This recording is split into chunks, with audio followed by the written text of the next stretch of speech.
Hello YouTube, I'm Andrew Does Hair. You can find my work on Instagram at Andrew Does Hair. Today I want to talk about something that I've realized is kind of a controversial topic, but the idea of trying to maintain a schedule of about 75% booked. Now I know that in my industry, and in most industries probably, the goal is 100% productivity, maximize your productivity. If you can do 10 haircuts in a day, that should be your goal, is to hit those 10 haircuts in the day. And for most of my career, that's what I heard, that's what I did, that's what I preached even.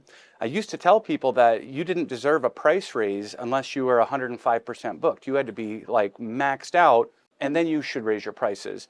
And in about 2019, I started to get really burned out being booked that way, to where if you called for a haircut, they were like, "Yeah, Andrew can get you in 5 weeks." It was a really stressful way to work. And in about 2019, I started to realize maybe the flex isn't saying, "Hey, I'm booked 5 weeks out." Maybe the flex is actually saying, "Yeah, dude, I can get you this weekend." I've had this in the back of my mind, and I've sort of structured my schedule over the years to work this way.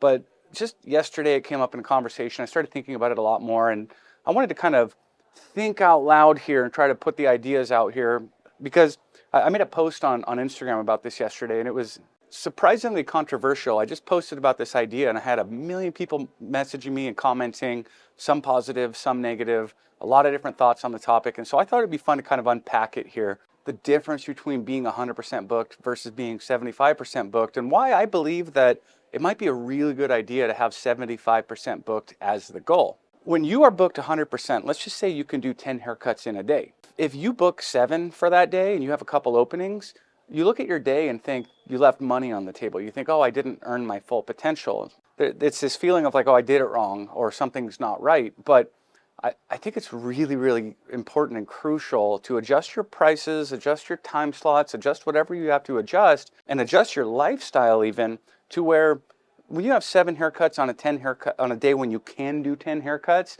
that's what you should be banking on. Because there will come days where you're going to book all 10 slots, and there will come days where only 5 slots get booked. But if you shoot consistently to have 75% booked be enough for you, then it solves a lot of headaches. It solves a lot of problems. When I was 100% booked for 5, 6 weeks out at a time, it was incredibly stressful. I did it for years. And if I got sick, I didn't have anywhere to move my clients. I was booked full time, and like if I had to move 10 haircuts, there was nowhere to put them. I was staying late and doing, 15 haircuts the next 2 days that I was in work. It was not a comfortable way to live. If I wanted to take a quick vacation or something, I would have to book it weeks, months in advance, because I was just so booked so frequently. And again, just not a comfortable way to live, not a comfortable way to maintain my clientele. I felt really bad. I still feel really bad when somebody says, "Hey, can you get me in?" And I just can't. And I'm sorry, I can't. And so by being 75% booked, it's like, "Yeah, you want to come in tomorrow?" It's a really nice feeling to just have that time for people and to not feel like you have to maximize every moment in your day. Let's say, again, you could do 10 haircuts throughout the day. I'm sure you've noticed the first 7 haircuts, they're easier to book, wide open schedule. If you only have 7 haircuts, you're not in a rush. I mean, even if you run a little bit late, but like, "Oh, after my next one, I have a gap, so I can run a little bit late." That's a very casual, fun, nice way to work. But if you know you're booked for the entire day, you are screwed if you run late. And that feeling of being 15, 20 minutes behind on a fully booked day where you know you have 8 more haircuts back to back, that sucks. That's like running late for the airport. It's like on par with that. And by maintaining a 75% booked day, you just completely got rid of that feeling. There's no urgency, there's no rush, there's no panic, there's no anxiety about your day. And then I'm sure you might have noticed that, by adding those last 2.5 haircuts to your day, they're not the same haircuts as those first casual 7. When you're maxing out your schedule, those are the stressful haircuts. Those are the ones that you're a little bit more tired when you're doing them. They're a little bit harder to focus on and get through. Now, some people I know are machines. They're built different. They can do 22 haircuts a day, and they only get better and better as they work more and more.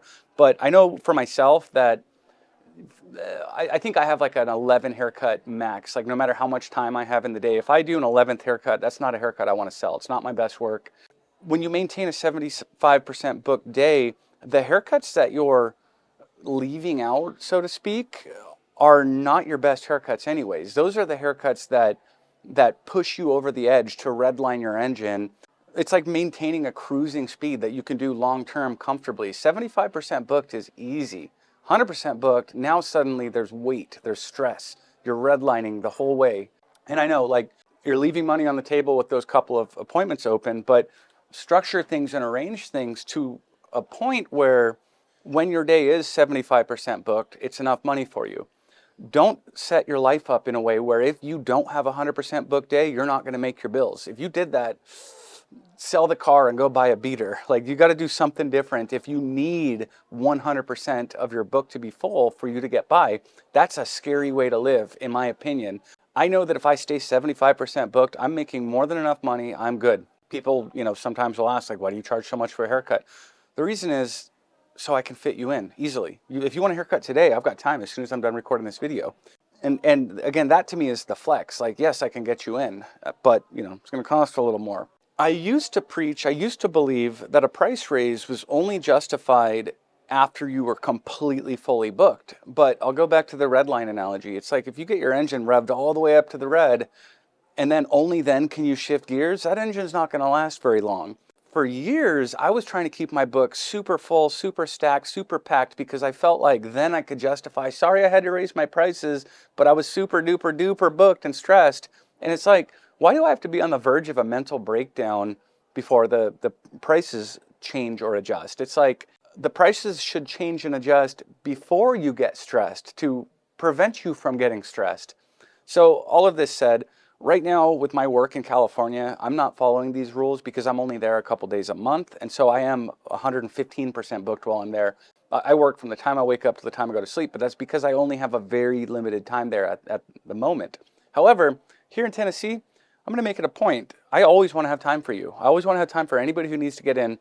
And if I get to the point where, like right now, I'm only working like 2 days a week in the salon here, long before I raise my prices and long before I get to the point where I don't have openings, I'm going to add more days. And I'm going to keep adding more days until I don't have more days to add. But I always want to maintain that breathing room, those gaps between haircuts, so that I'm never stressed or rushed to work on your haircut, so that I never have to say, sorry, bro, I'll get you in next month, because I think that that's just a better way to do business. Operate at 75% capacity and do whatever you have to do to maintain that kind of coasting speed, because you just do better work in that place. Agree? Disagree? I want to hear your thoughts. Hit the comments. Let's get this algorithm favoring me a little bit here. Please like and subscribe if you're into this sort of thing. Thanks.